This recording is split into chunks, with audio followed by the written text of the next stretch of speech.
shows Phil Hartman in an office, letting Gilda Radner and Chadwick Boseman into the office.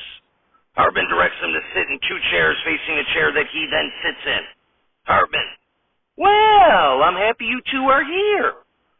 Why don't you two introduce yourselves before I explain my process to help couples?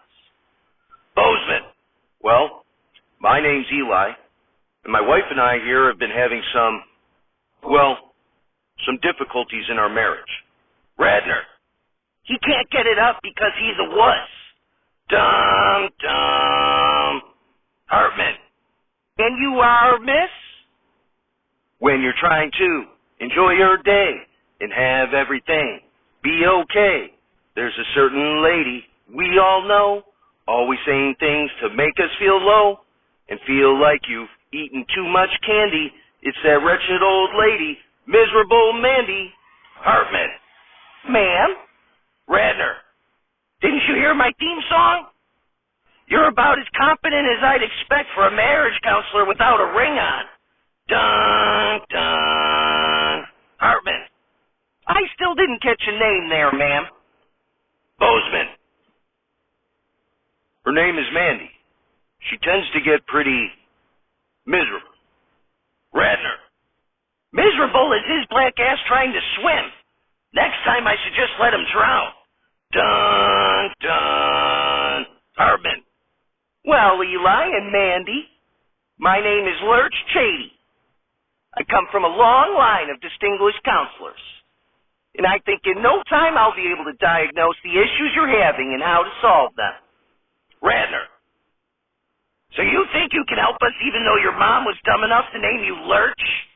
Dun, dun. Hartman. Well, since you asked, Lurch is short for Lurch Lurt, which has been in my family for centuries. You seem to have quite the mouth on you, young lady. Radner.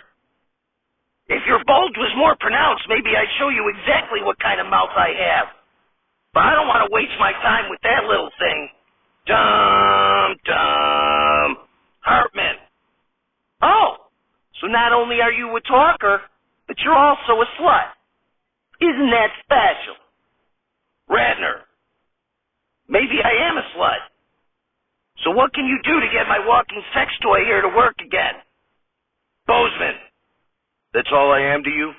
A sex toy? Radner. And a whiny one at that. Sir, can you get numbnuts here a new pair of balls too? Dum, dum. Hartman.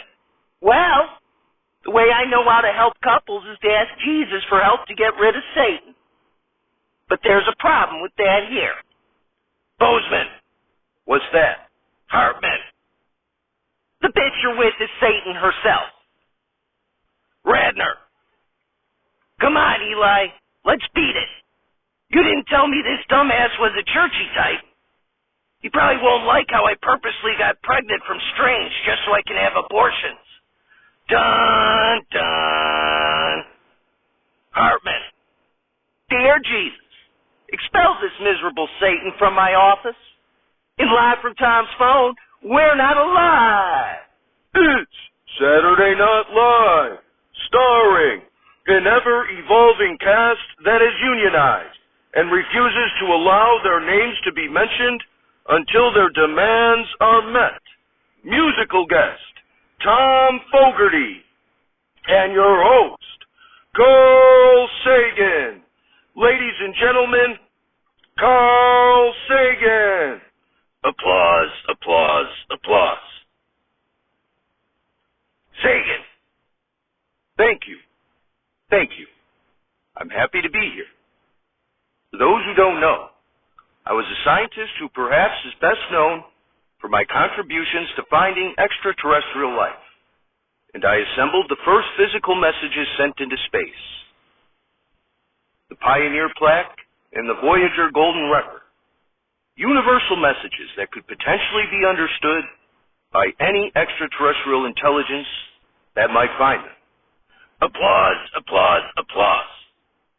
The producer tells me he is a fan of mine based on my 1980 13-part series, Cosmos, A Personal Voyage, which discusses the origins of life and our place in the universe.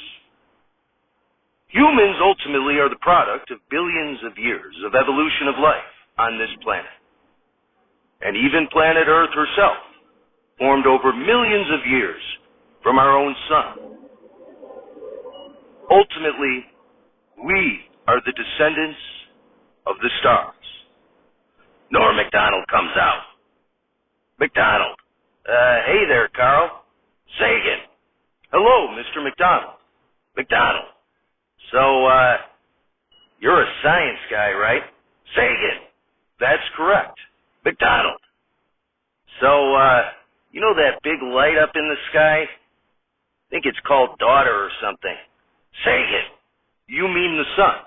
MacDonald. Oh, that's right. It's called the sun. Anyway, I heard you say that we come from the stars, right? Sagan. Correct. MacDonald.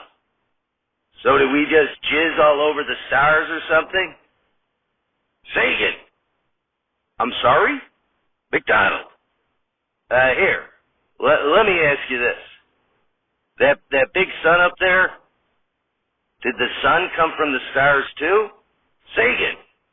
Well, the sun actually is a star itself. MacDonald. Are you stupid or something? Stars are like little tiny Christmas lights. And the sun is that big, bright, huge thing. It's not a star, you dummy. We need a new scientist here. Sagan. The sun is actually a relatively average-sized star. It's just magnitudes of distance closer to us than those stars you see in the sky. MacDonald. Well, what keeps it up there?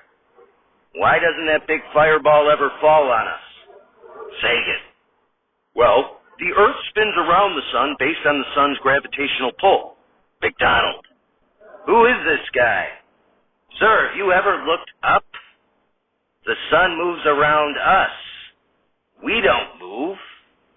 I mean, of all the scientists, we got the Stevie Wonder one.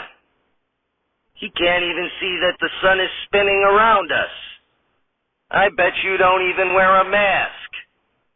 Sagan. Well, already being dead, I'm not too worried about COVID. MacDonald. COVID? What the hell's COVID? Thought we were all wearing masks to stop us from succumbing to our urges to bite each other. Sagan. Wow. Well, folks, I did what I could with Cosmos, but there's still a few Norm MacDonalds out there. Anyway, we have a great show tonight. Tom Fogarty is here. So get ready, my proud Marys and fortunate sons, because there's a bad moon on the rise. We'll be right back.